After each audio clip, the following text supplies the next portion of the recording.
The villagers of this town were full of ecstasy and joy. You see, the eve of the summer sunrise was a lot longer and immeasurably darker than most of the year, so when the princess finally raised the dawn, it was all the more bright and invigorating. Every pony danced and sang in the streets with glee, all except for one pony, an equine from out of town, who discovered that she had very little to be happy about. And as a matter of fact, she would learn that she had every reason to be mad. It started very subtly at first. Ponies would look at her twice each time with the same expression. Then ponies would wave at her more than once, as if greeting her over and over again. Then there were citizens she absolutely knew she had come into contact with before, only they treated her as though she was as much a stranger as when she was first arriving in town a few days before. "I don't get it. Haven't we talked before?" she would ask them. "And weren't you two the ones who found me unconscious in the shadow of the town hall building just this morning?" The ponies merely gave her blank gazes, shook their heads, and carried on with their vibrant celebration. The entire town was in the throes of the summer sun festivities, and there was one pony who was, standing all by herself, coming to terms with the fact that she was not only alone in her predicament, but she was cursed. Of course she was cursed. What else would you call her sudden situation? She began shoving her face into the gaze of every pony she could find, her rapid breath reaching a fever pitch as she asked, begged, and demanded that someone remember her. With each attempt, the villagers only grew more and more oblivious to her desperation. It was as though every single thing she said, shouted, or sobbed was immediately thrown into a deep well of forgetfulness. It's one thing to be ostracized, banished, or even executed, but it's a horrible thing to be ignored, to have one's worth and mettle treated like dust long before one's fate in the grave. "Why are you doing this?" she began to shriek, to scream. "Is this some kind of cruel joke? Some pony, any pony, please, pay attention to me." But her pleas fell on deaf ears. No matter how startled or shocked a villager was, he or she would only forget about her moments later. She began to wonder if she was dreaming, for only a nightmare could be painted with such heartless colors. In desperation, the pony resorted to drama befitting of an absurd stage play, and began kicking her hooves all about, knocking down effigies of the princess and shattering the celestial trinkets of the vendors in the market. When these feats of hysteria weren't enough to faze her fellow equines, she went against her better nature, against her last bulwark of decency, and tossed a summer sun torch into the nearby flower garden, setting ablaze the front of the town's court building. Immediately, the festival ceased, and every villager within view of the smoldering chaos ran to grab buckets of water and stop the inferno. The pony merely stood there within the glow of her conflagration, boasting loudly about her horrible act of larceny, and, sure enough, a pair of police stallions hoisted her towards the jail at the far end of town. The pony couldn't be happier. She greeted the officers with tears of joy, practically hugging them any chance she got, happily allowing them to cart her off to a barred cell, if it only meant that she did indeed exist somewhere, somehow. Imagine her dismay when by the time they dragged her to the station, they stopped dead in their tracks, blinking dizzily as if coming out of a sleeping spell. They apologized profusely to the pony for the trouble and set her free. She stumbled numbly through the streets, trying to imagine if what had just transpired was indeed real or a bitter hallucination. She then returned to the town's court building and almost fainted. Not only were all of the flames put out and the damage repaired, but every pony was once again celebrating, oblivious to the return of the violent fire starter, as if not a single atrocity had been committed that day. The pony soon realized that she could either be a saint or a sinner, and yet neither side of the moral compass mattered at all. She was just as important as the shadows of her own breath, and even those were becoming threadbare things. But that wasn't what made her mad. No, the final gossamer strand to her sanity had yet to be snapped. She trudged through town, her heart as heavy as her hooves, as she made her way for the village library. It was there that she would find a pony whom she knew, beyond the shadow of a doubt, who would remember her from their mutual childhood. It was the one soul who had brought her to the village for the summer sun celebration to begin with, and surely she would break the dark cloud forming around her accursed life. As soon as she knocked on the door and her friend's bright face appeared, the pony immediately gasped for joy. But that rapturous exhalation would be her last, for the pony saw on her friend's face the same blank expression of confusion that had swarmed across the whole town. Losing the love of a friend is like a death that has no funeral. Entire galaxies have dissolved over the eons, and even they are worthless things. No living thing should face a reality like that, to be an island with no sea, only the perpetual blackness of apathy encompassing. Ponies aren't born to be alone. It's not just in our blood. We attract one another. We are cohesive, like water. The void of the universe exists only because we are in the center to point in all directions away from ourselves and label that which is missing. That which is more cold and frightening than a winter's night. That which hungers for us because it can never understand, as we understand, what it means to be warm, to be happy, or to be together. The mad pony's hope died that day, but she soon realized that it wouldn't be her only death. Her nightmare was a thick black prison layered with multiple fatalities. She died every time she so much as talked to a pony, looked at a pony, or shared the same atmosphere as they did. It was horrible enough to be forgotten, but to be ignored over and over again by the same souls with no cessation in sight? She lurched through the streets like the corpse she suddenly realized she would forever be, woefully stretching the lengths of her mind in want of a solution to a horrible dream that she kept waking up from, and yet would never end. How do you wake from an endless dream? It was no longer a matter of living or not living. She had to assault the dream, that damnable masquerade of misery, and only then the pain and loneliness would stop. What lay beyond that last breath of slumber may have been blacker than black, but the pony suddenly realized that oblivion was harmless to a soul that no longer possessed the ability to see. The day was coming to an end, and the celebration had come and gone.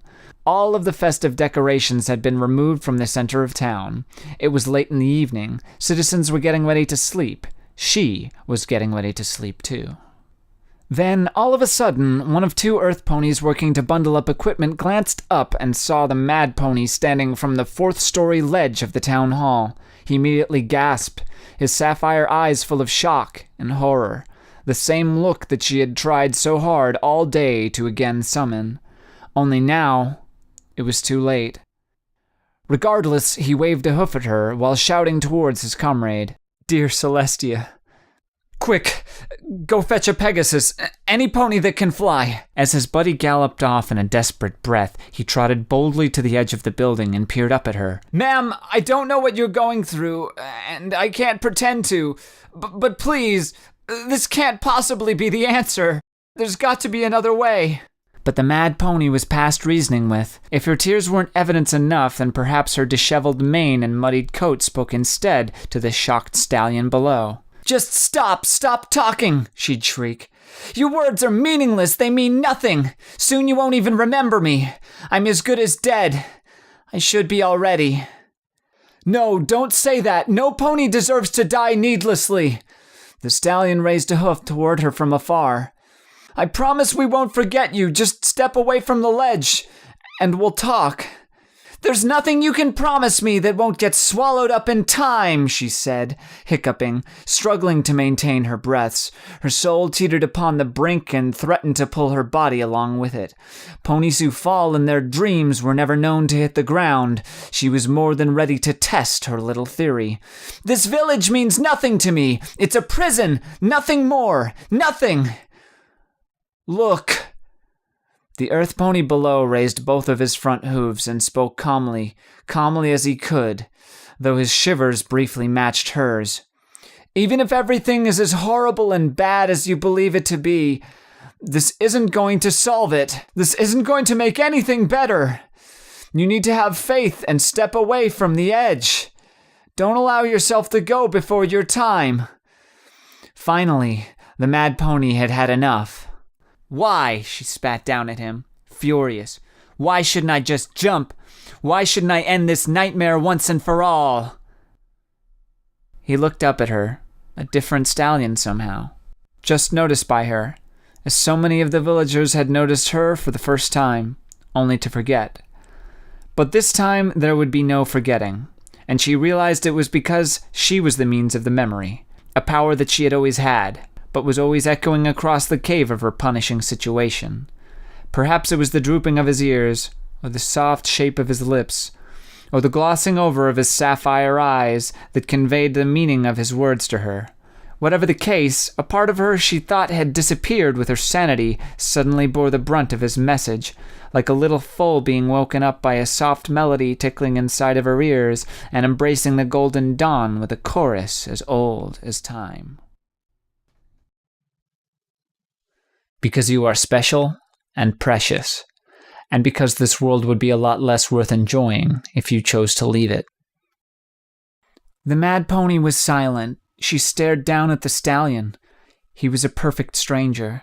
He didn't know her. And in a matter of minutes, he never would again. And yet, that didn't stop him from appealing to the deepest part of her, the part of her that was still warm. For he had reminded her that it was still there. In mere seconds, he could very well have made her or remade her, for the very simple fact that he could and wanted to. He was the one who was precious, for he didn't know that in a matter of time he would be gone, a mere shadow burned against the walls of the mad pony's beleaguered mind. And it was then that she realized how selfish she had been in her anguish and despair. She was not the one dying multiple times, over and over again. These ponies, these beautiful villagers were the ones dying repeatedly. They were nothing more than amnesiatic shades of their past hosts, paper facades of souls that had once graced the earth with the right to bear every thought that crossed their mind into righteous permanence, but couldn't because the mad pony was there to bring their dreams to an end, and punch holes into any memories in which she might have been included. The entire village was dying, with ponies falling left and right into oblivion, for she, a cursed pony, had the blatant audacity to gallop across their lives and impart her pestilence upon them. And there were so many of them, countless ponies who briefly laughed or smiled, far too many to dig graves for, only to sing songs of, like the vibrating tune coming to life in the back of her head, a chorus that repeated itself louder and louder with each heartbeat. For hers was beating for the stallion, for his priceless words that would soon rocket their way into oblivion far faster than she could ever fling her pitiful self from the building. All these ponies' faces were snapshots, joyous and beautiful until the end of time, like she had every ability to be. If only she was courageous, if only she was mad for the sake of making a life out of a nightmare and discovering the secret color is hidden within. Before this epiphany finished illuminating her more than any sunrise ever could, a cold chill ran across her body, and she knew that something briefly there was lost forever. The stallion already starting to blink dazedly like a waking infant in his crib. But as the stallion's dream ended and his tears disappeared, they rediscovered themselves in her eyes. She smiled for the first time in days and stepped away from the ledge of the building side. My lyre lamented the end of the day. Though it had a sad sound to it, it was laced with happiness, as my gentle smile also was. The mad pony's curse did not end that day. As a matter of fact, it was only the beginning.